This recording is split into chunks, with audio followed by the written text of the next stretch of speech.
Net break online mart, अनाज, किराना एवं general goods पर अप टू 50% डिस्काउंट के साथ।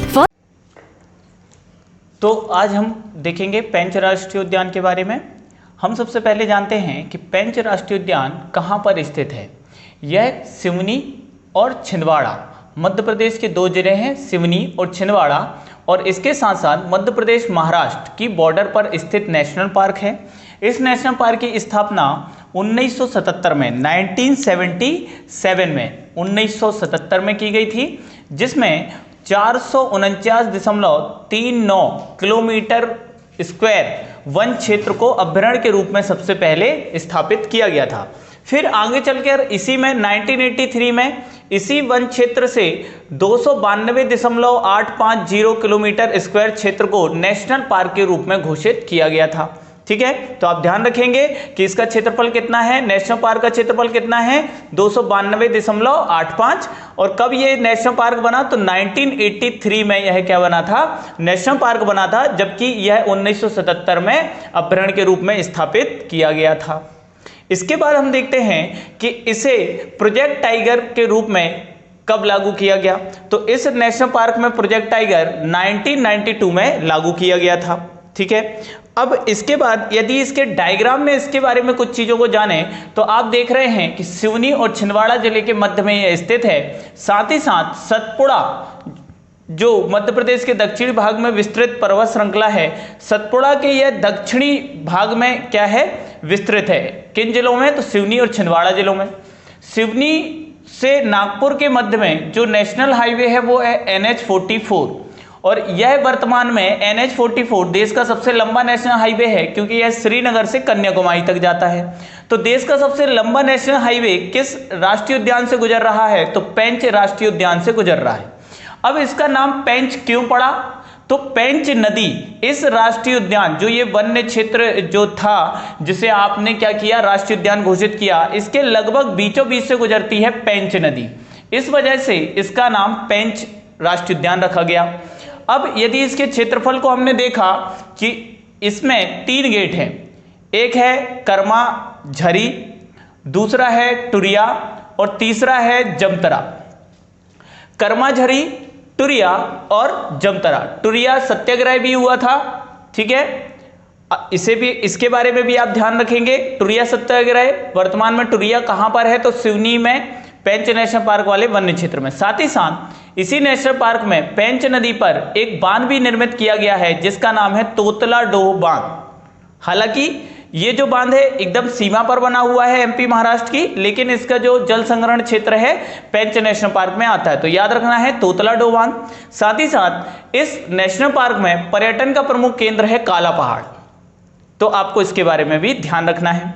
यदि हम आगे देखें तो वर्ष 2002 में पेंच राष्ट्रीय उद्यान का नाम बदलकर इंदिरा गांधी प्रियदर्शनी कर दिया गया है, जबकि जो पेंच अभयारण्य के रूप में स्थापित किया गया था उसका नाम मोगली अभयारण्य कर दिया गया है। बात मोगली की जा रही है, तो सबसे पहले सिवनी का एक ग्राम था जो कि इसी वन्य क्षेत्र के अंतर्गत आता था, जिसका नाम था संत बावड़ी ग्राम। इस संत बावड़ी ग्राम में 1831 में पहली बार एक लड़के को पकड़ा गया जो भेड़ियों के साथ पला बढ़ा था, और उसी की संकल्पना के आधार पर रुडयार्ड किपलिंग ने एक बुक लिखी है इसी वन्य क्षेत्र के ऊपर, जिसका नाम है जंगल बुक, द जंगल बुक। इस पे फिल्म भी बनाई जा चुकी है। तो आपको याद रखना है द जंगल बुक का संबंध पेंच राष्ट्रीय उद्यान वन्य क्षेत्र से है। इसमें जो आपकी मुख्य रूप से पेंच नदी और बैनगंगा नदी की घाटियां आदि क्षेत्रों का उल्लेख किया गया है, जिसमें प्रमुख जो ग्राम है याद रखना है संत बावड़ी ग्राम। यहां से किसे पकड़ा गया था, मोगली को, या मोगली की एक अवधारणा यहीं से आई थी, जिसके बारे में किस बुक में बताया गया है, द जंगल बुक, या मूवी भी बनी है द जंगल बुक। अब जो मोगली है, मोगली चूंकि इस राष्ट्रीय उद्यान वन्य क्षेत्र से पकड़ा गया है, इसीलिए वर्ष 2004 से इस राष्ट्रीय उद्यान में मोगली उत्सव भी मनाया जाता है। साथ ही साथ यहां मोगली लैंड भी विकसित किया जा रहा है। आपको यह बात भी ध्यान रखनी है, मोगली लैंड भी इस राष्ट्रीय उद्यान में विकसित किया जा रहा है।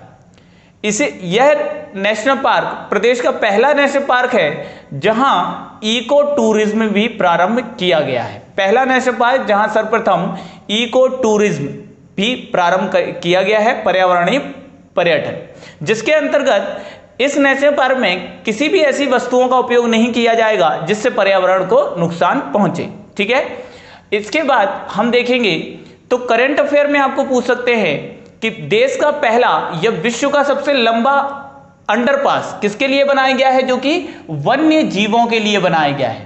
किस नेशनल हाईवे पर, तो NH-44, और किस नेशनल पार्क के अंतर्गत, तो पेंच नेशनल पार्क। अब पेंच नेशनल पार्क है, प्रदेश सरकार ने एक जंगल गलियारा परियोजना भी चलाई है, जिसके अंतर्गत पेंच को कान्हा से, कान्हा को आपके बांधवगढ़ से, बांधवगढ़ को संजय गांधी सीधी में जो स्थित है उससे, और फिर उसके बाद उसे पन्ना नेशनल पार्क से जोड़ना है। इसके लिए देश का पहला अंडरपास जो कि वन्य जीवों के लिए बनाया गया और विश्व का सबसे लंबा, साथ ही साथ यह देश का पहला ऐसी सड़क यहां पर बनेगी इस अंडरपास की जो साउंड प्रूफ और लाइट प्रूफ होगी।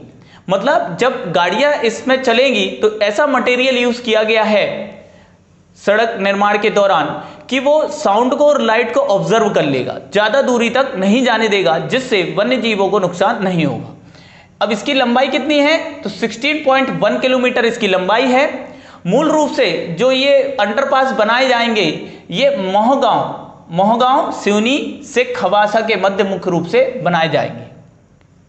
ठीक है, और इसे किसके अंतर्गत, पेंच कान्हा कॉरिडोर के लिए मुख्य रूप से इसे विकसित किया गया है। तो ये समस्त जानकारी आपकी पेंच नेशनल पार्क के बारे में है। इसके अलावा यदि हम देखें तो पेंच नेशनल पार्क में काला हिरण, बाघ, चीतल आदि जीव जंतुओं का भी संरक्षण किया जा रहा है। तो दोस्तों, यदि वीडियो आपको अच्छा लगे तो शेयर जरूर करें, लाइक करें। Thank you so much.